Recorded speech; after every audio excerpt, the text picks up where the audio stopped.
अस्सलामुअलैकुम हक़ मौजूद साथियों यूट्यूब चैनल इंडस्ट्रेक ते भलीकार उम्मीद त खुश हूंदा।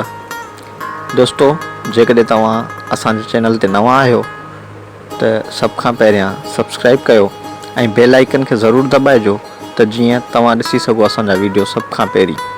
दोस्तों तव्हां ॼाणो था त टेक्नोलॉजी जी दुनिया में रोज़ बरोज़ नवां इनकलाब अची रहिया आहिनि, जंहिंजो एक तमामु वॾो ऐं आसान मिसाल ॾींदो हलां त थोरो माज़ीअ में जाती पाए ॾिसबो त 1800 स्क्वायर फुटनि ते मुश्तमिल 50 टन वज़नी मशीन जेका हिन वक़्तु रिप्लेस थी चुकी आहे 1 किलोग्राम जे लैपटॉप खां वेंदे 100 ग्राम जी मोबाइल फ़ोन में। मतिलबु त कंप्यूटर दुनिया खे तमामु तेज़ीअ सां तब्दील करे रहियो आहे, जंहिंसां न सिर्फ़ु असांजी ज़िंदगीअ में रोज़मर्रा जा कम आसान थिया आहिनि बल्कि तमामु घणो वक़्तु पिणु बचियो आहे। साथियो, कंप्यूटर जेको माज़ीअ में ज़्यादा क़ीमत हुजण करे हिकु मख़सूसु तबिको इस्तेमालु करे सघंदो हो या ख़रीद करे सघंदो, पर अॼुकल्ह कंप्यूटर हर घर जी सूंह बणिजी चुको आहे।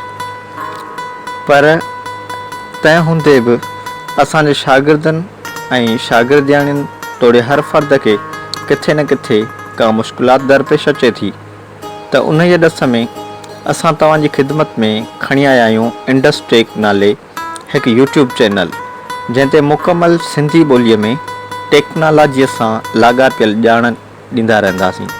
उन खां अलावा सिंधी शागिर्दनि ऐं शागिर्दियाणियुनि जी ख़िदमत करण वास्ते मुकमल सिंधी ॿोलीअ में मुख़्तलिफ़ ट्यूटोरियल वीडियोज़ पिणु ठाहींदा रहंदासीं।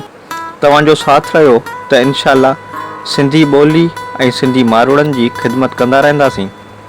पंहिंजी क़ीमती राय खां आगाह ज़रूरु कंदा, कमेंट बॉक्स में ऐं लाइक करे असांजी हिम्मत अफ़ज़ाई ज़रूरु कंदा।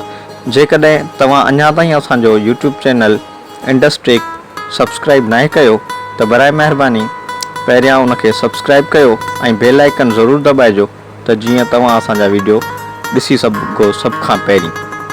सिंध सलामत, साथ सलामत।